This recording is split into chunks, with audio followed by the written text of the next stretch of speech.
What's up, guys? Welcome to Daily Dose of Reddit. This is your host, Zach, and today's subreddit is r/entitled_parents.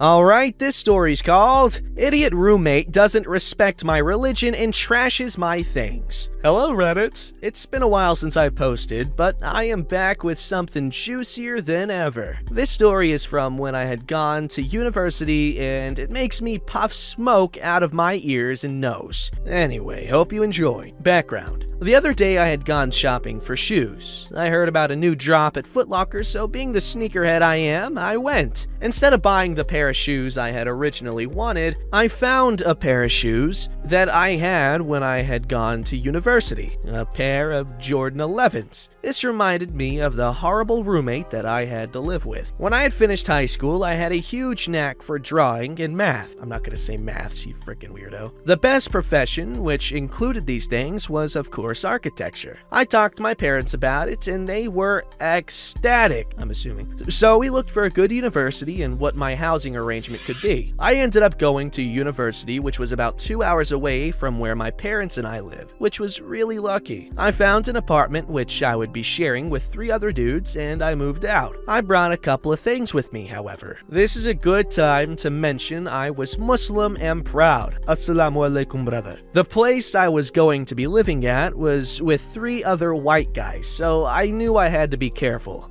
Being Muslim, it is strictly forbidden to eat anything that wasn't halal. Okay, I'll take it easy. Now, halal food is a majority of things. Vegetables, fish, spices, etc. But the one thing you cannot have is pork, okay, good, or meat that hasn't been prepared in a halal way. I'm a little more lenient with that. So a couple of things I had brought with me were some dishes, cutlery, and a frying pan. This is because if a surface has been touched by something not halal, haram, it is not ethical to eat from it. So I made sure to do this, or rather my mom did. I also brought clothes, shoes, and devices. When I moved in with the other 3 dudes, they were so amazing and understanding. I can't stress how nice they were. They helped me set up and they understood everything I told them. So we went along with studying, and the only minor issue any of us had was how there was a spare room but we couldn't use it. This was in case someone else wanted to move in. We had made agreements on who cooked food on what days. I would make my own food every day because I didn't feel comfortable eating their stuff, but I cooked for everyone when it came around to my turn because 1, they loved my food, my mom's recipes, and 2, it would be extremely petty not to. Now that I've told you all of the necessary things, time for the entitled bit. One day, our landlord calls to tell us that a new person would be moving in with us and that he would live in the spare room. A couple of us had started putting stuff in there as our rooms were quite small, so we had to move it. He came the next day with his parents to check out the apartment. Words can't describe how stuck up he was. He came with his nose high and his mom behind him. They had the "I'm better than you" look and glared us down. It was a sickening sight. The very first thing he did was tell us how he wanted things to be, which, I mean, fair enough, but then it started getting out of hand. He said the bathroom was his from 8 o'clock to 9 o'clock so he could get ready for school. He said he didn't want us to cook anything with lamb because he didn't like it. He thought he also had the power to ban spices and a whole bunch of other things. I could see the look on everyone's faces. Like, is this guy okay? The best bit was he was dead serious.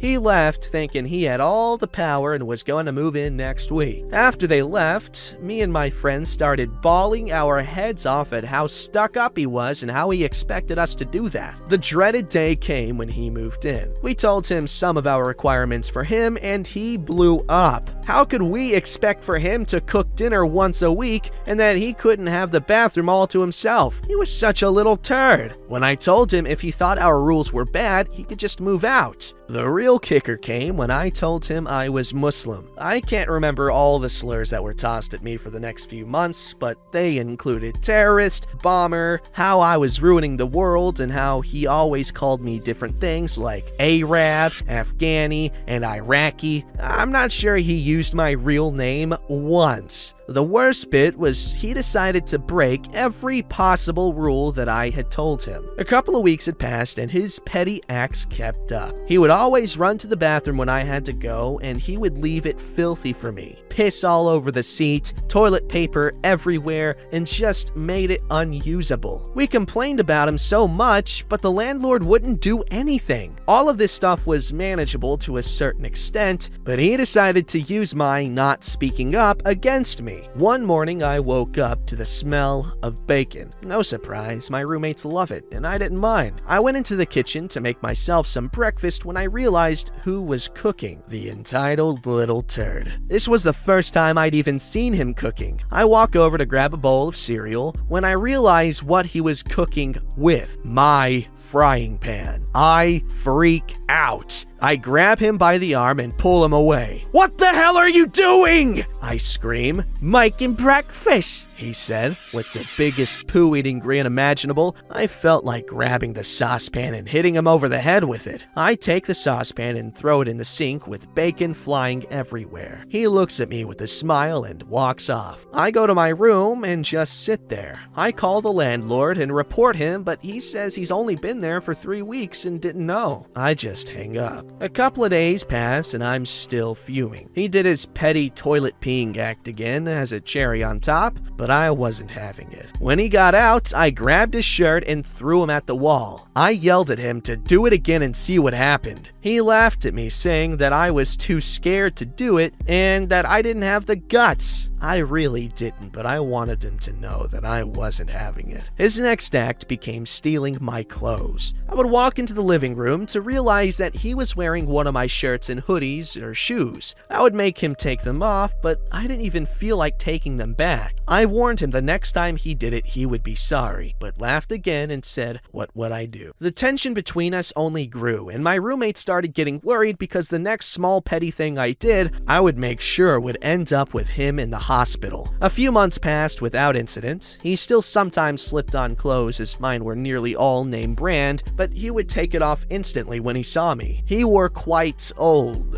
what you would call cheap clothes. There was nothing wrong with him wanting to wear something expensive, and I let my other roommate do it all the time, but I had zero tolerance for this butthole at this point, and he knew it. The final straw happened when he had a date with this girl. She was quite pretty, and it was so obvious he had zero chances with her. He left at around 3 that day, but I still had some classes, so I wasn't there when he left. He came back at 7 pretty happy, and I really couldn't care. He walked in and took off his clothes and tried to go into my room. I instantly saw this, and I walked in behind him. He was trying to put my shoes back. He had scratched up my Jordan 11s. I absolutely freaked out. He had creased them beyond repair. There were scratches and they were muddy. "What the hell have you done?" I screamed. "They're only a pair of shoes." He laughed at me and threw them at my feet. I swung. I knew I shouldn't have hit him. It was only a pair of shoes, but what he had done to me for the past year was too much. I hit him square in the face, knocking him to the floor. We had walked into the living room arguing and everyone saw. He dropped to the floor bleeding from his mouth. My roommates were in shock and my knuckles were hurt from how hard I hit him. I called the police myself, explaining what happened. A lot of stuff went down and I got a fine and 100 hours of community service. I ended up knocking 2 of his teeth out and fracturing his jaw. I didn't receive any harsh sentence, and because it was aggravated. He was charged with destruction of property for my $170 shoes and the tens of shirts he spilled stuff on, which were anywhere from $30 to $50. But it doesn't end there. The girl he had the date with came out and said he had forcefully kissed her, and he got charged with that as well. His mother said a bunch of straight messed up things about her, and how she was lying and how her son would never do that. He got 2 years in jail as well as a couple of hours of community service. This was a long one, and I hope you enjoyed it. Moral of the story, never crease another man's J's. That guy got his comeuppance, that's for sure. It sucks that this is still a problem for a lot of people.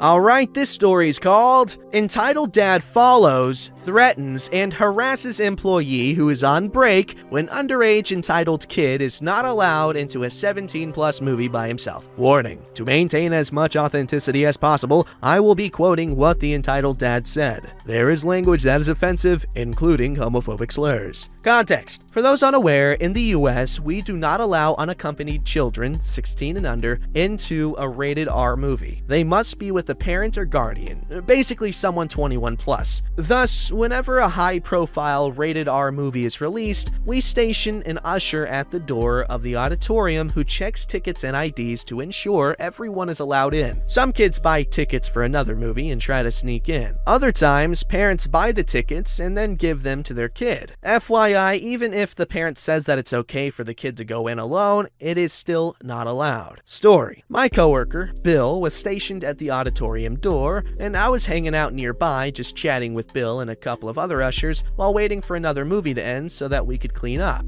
Two kids, 8 or 9, come up to Bill with their tickets. Bill told them they couldn't enter without a parent. One of the kids, entitled kid, began to throw a mini tantrum. My dad bought us these tickets. He said we could come see it. We really want to see this movie. Sorry, but you're not allowed in without an adult. But he said we could come. We're allowed to see it. He said so. Bill, as he was required to do, stood his ground and didn't let the kids in, telling them they could either get a refund or have the dad come in with them. The kids left, out of sight, out of mind, as we went about our business. About 30 minutes later, Bill and I ended up on break at the same time and decided to walk down to the bookstore. The theater was in a large strip center. A couple of stores away was a large bookstore chain. As we walk through the lobby, Entitled Kid and his friend are talking to the Entitled Dad, and they spot Bill. That's him! Entitled Dad stomps over to Bill, completely ignoring me, and begins to lay into him. Keep in mind, we were on break and had jackets on over our work shirts, clearly not on the clock. What's the matter with you? Not letting my kid into the movie? You got a problem with my boy? Sorry, no one under 17 is allowed into a rated R movie without an adult. Bill and I turned and kept walking, being on break and all, while the guy stood there steaming. Once we get outside and start down the sidewalk, we hear shouting from behind us. Entitled Dad, kids in tow, had followed us outside. Don't you freaking walk away from me. You're gonna let my kid in there. I said it's okay so he can go in without me. Go let him in right now. Bill, while still walking, you can speak to a manager if you want. Nothing I can do. Screw you and your manager. You're the butthole who stopped him, so you're gonna fix it. Sorry, but we're not on the clock. You can go back and speak to a manager if you want, but there's nothing we can do. Are you his boyfriend? Frickin' bundle of sticks used for fuel, not letting my kid in. You're just a bunch of stupid frickin'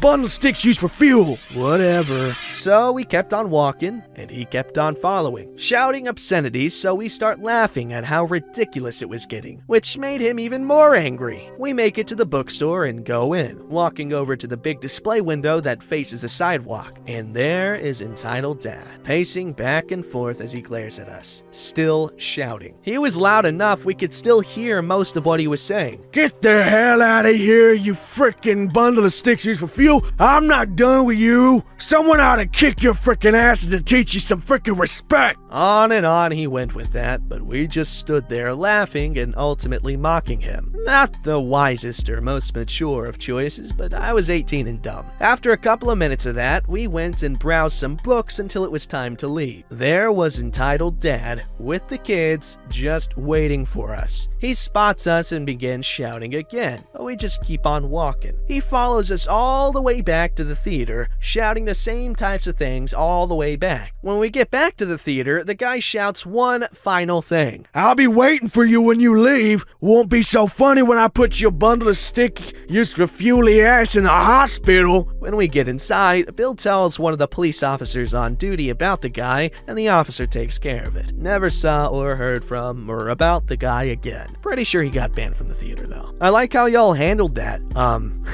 Because it's pretty funny when people blow up over nothing, but now we know where the kid gets his tantruming from. Alright, this story is called My Mother is Entitled. 4 months ago, I went to my drug-addicted sister's wedding, and my wife revealed that I was married. I didn't tell my family I was married to avoid drama. What? Today I got an odd call that went like this. Hello? Wolf, can I talk to your wife, Anne? Why do you want to talk to my wife? Well, your youngest sister Abby wants Anne to do her taxes. Why would Anne agree to do your taxes? Anne is Asian and great at math, correct? correct? Anne is great at math, but it's not because she's Asian. So will she do it? Not for free. Since I am the mother of her husband, she needs to comply with my wishes. I will ask her about it. Unplugs landline phone. Okay, now it makes sense why you might have hid the fact that you were married, but might not have been the best choice. You know, get rid of all this stupid stuff in the beginning. But then again, if it's incessant stupid stuff and you would know if it would be like that more than I would, then I can understand keeping it from your family. Don't forget to like, subscribe, and hit that bell to never miss an episode.